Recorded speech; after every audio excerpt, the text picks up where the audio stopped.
بسم اللہ الرحمن الرحیم۔ شروع کرتا ہوں اللہ کے پاک نام سے جو بہت بڑا مہربان نہایت رحم والا ہے۔ دوستوں، بہنوں، بھائیوں، بزرگوں، السلام علیکم ورحمۃ اللہ وبرکاتہ۔ تاریخ اسلام میں ہم نے شروع کیا ہوا ہے کہانی سلطان ببرس، رکن الدین ببرس کی۔ آج اس کی 43 نمبر قسط میں ہم آپ کو خوش آمدید کرتے ہیں۔ تو دوستوں، بہنوں، بھائیوں، برکائی خان ایک بڑے فوجی دستے کے ہمراہ جلب گائی کی جانب بڑھ رہا تھا۔ اس کے چہرے پر فکروں، تردد، غصے اور انتقام کے ملے جلے جذبات رقصاں تھے، عیاں تھے۔ وہ جلد از جلد جلب گائی پہنچ جانا چاہتا تھا، جہاں اس کا عزیز دوست متی الدین اسیر تھا۔ وہ سرکشی پہاڑی سے سیدھا اپنے بھائی باتو خان کے پاس پہنچا تھا۔ اس نے سرخوں کی کارستانی جب اس کے گوش گزار کی تو باتو خان مسکرا کر رہ گیا تھا۔ برکائی خان عجیب نگاہوں سے اسے دیکھنے لگا۔ اس نے باتو خان سے اپنی بے عزتی اور ناقدری کا شکوہ تو کیا۔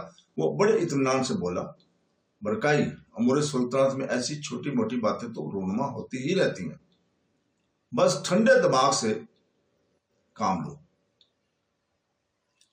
اور جذباتیت سے جس قدر ہو سکے دامن بچائے رکھو۔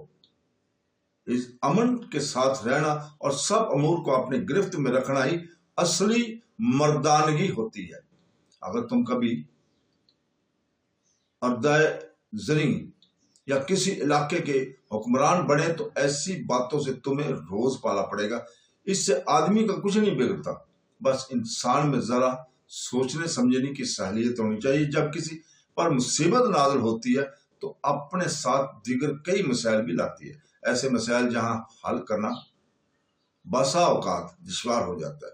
تم متی الدین کی فکر میں گھلنا چھوڑ دو اور جاؤ دوسرے امور نمٹاؤ۔ جب موقع آئے گا تو یہ معاملہ بھی دیکھ لیا جائے گا۔ برکائی خان اپنے بھائی باتو خان کی دلیل سے متفق نہیں ہوا۔ اس نے بھرپور انداز میں اصرار کیا کہ اگر متی الدین کے لیے سرکاری سطح پر کچھ نہ کیا گیا تو وہ ذاتی طور پر قدم اٹھانے سے گریز نہیں کرے گا۔ باتو خان نے جب اسے بضد دیکھا تو سوچا اور 100 سپاہیوں پر مشتمل ایک چھوٹا سا دستہ اس کے ساتھ روانہ کرتے ہوئے اسے سرخوں پر چڑھائی کی اجازت دے دی۔ کاکیشیا اور اردوائے زریں کو باہم متحد رکھنا اور ان کی حفاظت کی ذمہ داری باتو خان کے سر پر تھی۔ باتو خان کے اس فعل سے سرخوں کے حلیف قبائل میں ناراضگی اور غصے کی لہر دوڑ سکتی تھی۔ باتو خان برکائی کی ضد کے سامنے مجبور ہو گیا تھا۔ اسی شام جب تونائی خان نے سردار قباسائی کے بارے میں یہ اطلاع دی کہ وہ عبادت خون کا آغاز کرنے پر تلا ہوا تھا اور اسے منگولانیہ ریاست کے نافذ قانون سے کوئی سروکار نہیں، تو باتو خان کی برکائی کے عقب میں مزید دستے روانہ کرنا پڑے۔ وہ نجومی سمجھ گیا کہ متی الدین پر حملہ اسے سنہرے خیمے سے اغوا کرنا ایک روایتی چال ہے، جس کے تحت سردار قباسائی خان اپنی بغاوت کے مقصد کو ہوا دینا چاہتا ہے۔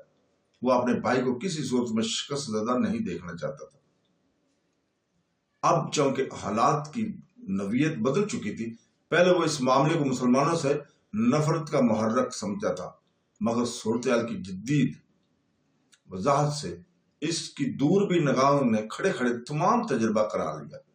اس نے سرخوں کی حلیف قبائل کے سرداروں کو بھی سرائے میں طلب کر لیا تھا تاکہ ان کی جانب سے بھی رد عمل سامنے آ سکے۔ برکائی خان کی آمد کی اطلاع سرخ قبیلے تک پہلے ہی پہنچ چکی ہے۔ انہوں نے اپنی بستی کے خیموں کے چاروں جانب کانٹوں کی گھنی باڑ لگا دی تھی۔ سردار قباسائی خان نے برکائی خان کو مات دینے کے لیے کئی اقدامات کیے تھے۔ سپہر ہونے سے پہلے ہی برکائی خان اپنے دستے سمیت وہاں پہنچ گیا تھا۔ کانٹوں کی باڑ دیکھ کر اس کے چہرے پر طنزیہ مسکراہٹ پھیل گئی۔ اس نے اپنے دستے کو حکم دیا کہ وہ تمام بستی کو چاروں جانب سے گھیر لے۔ آن کی آن میں بستی کا محاصرہ کر لیا گیا۔ ابھی برکائی خان اپنا مختصر سپاہ کو عسکری ہدایت دے ہی رہا تھا کہ باتو خان کے بھیجے ہوئے مزید دستے بھی وہاں اس کے ساتھ آ ملے۔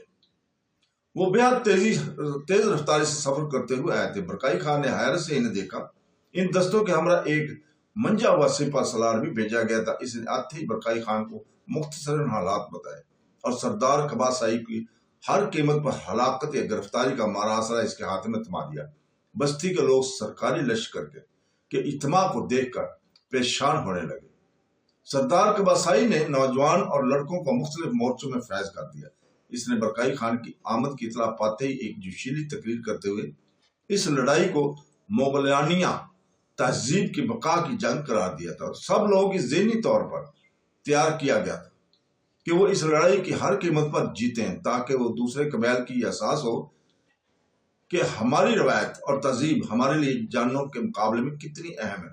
اس کی جذباتی تقریر سے کچھ لوگ تو فرتے جوش میں دیوانے ہو رہے تھے، مگر نصف کے قریب لوگ اس لڑائی کو سردار قباسائی کی ذاتی دشمنی کا نتیجہ قرار دے رہے تھے۔ پہل سردار قباسائی کی جانب سے کی گئی تھی۔ اس نے تیروں کی بارش کی محاصرہ کرنے والی سپہ ایسے ہتھکنڈوں سے واقف تھی۔ اس نے ڈھالوں کے سامنے رکھتے ہوئے تیروں کی بارش ناکام بنا دی۔ اس کے بعد برکائی خان نے آتشی تیر بستی میں لگائے ہوئے مورچوں پر پھینکنا شروع کر دیا۔ دونوں طرف سے رات گئے تک ایسا ہی تبادلہ ہوتا رہا۔ دونوں فریق لڑائی بند کرنے پر آمادہ نہیں تھے۔ آدھی رات کے بعد اچانک بستی کے وسطی حصے میں عجیب سا شور بلند ہوا۔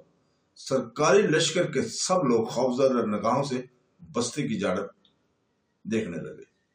تو دوستو، آج ہم یہی رکتے ہیں۔